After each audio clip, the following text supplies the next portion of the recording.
Terima kasih untuk semuanya. Masih bersama Mas Pras juga.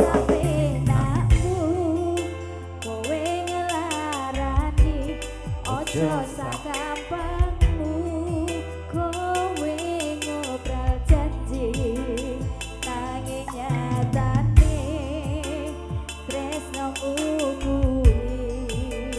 ratu lo suci Wis tak perjuangke sing mbok karepake ning atane tresno tak anggap ono aku mung lunga yen kok sia-sia timbang saya lara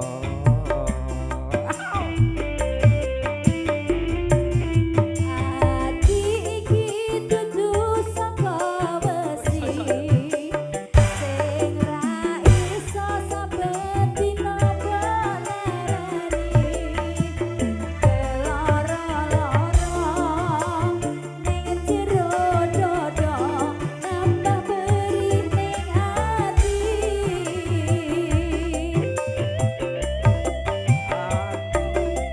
ati iki dudu saka watu sing ra iso betina mbok gawe tau tulung treno timbang saya ajur aku tak trimundur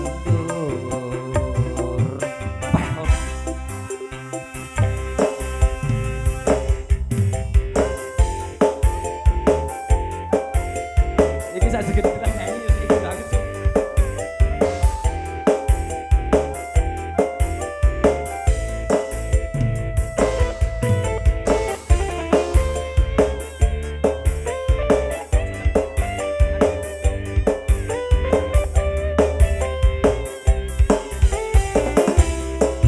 Wis tak perjuangke sing mbok karepke nyatane tresno tak anggap ra ono aku iso lunga yen mbok sia-sia timbang saya lara wis tak ati iki dudu saka wesi sing ra iso saben dina balerani keloro-loro ning jero dodo nambah perih ning ati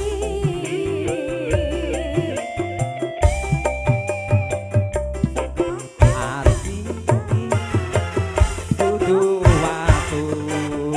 sing ra iso bendina mbok gawe tatu tulung lereno timbang saya ajur aku tak trimo mundur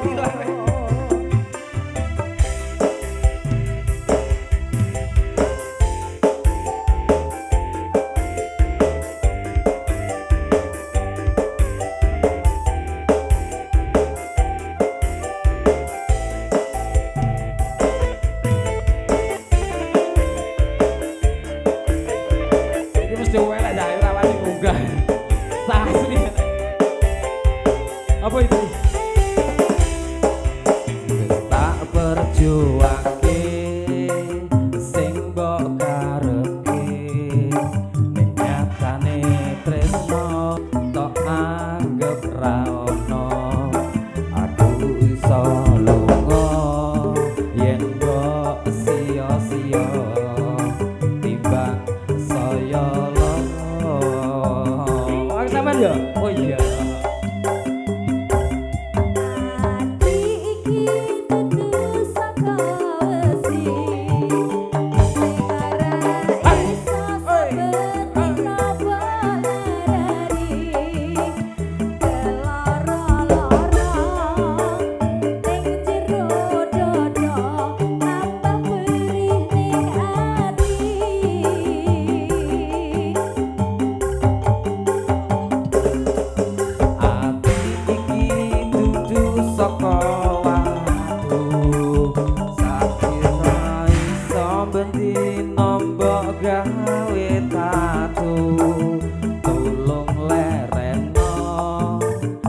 timbang saya ajur aku tak terima mundur tulung lereno timbang saya ajur aku tak terima mundur. Yeay, matur suwun Mas Pras, juga petimpung kami Mas apa iki jenenge Mas Aga, matur suwun Mas Aga. Wah pokoknya jas sih iki timpungnya Tanggul Turus yang terkenal sudah sangat ini Mas Melalang Buana, juga pernah ikut Monata yang dulu maksudnya yang dulu ya sekarang enggak jadi penata kursi sekarang. Iya betul.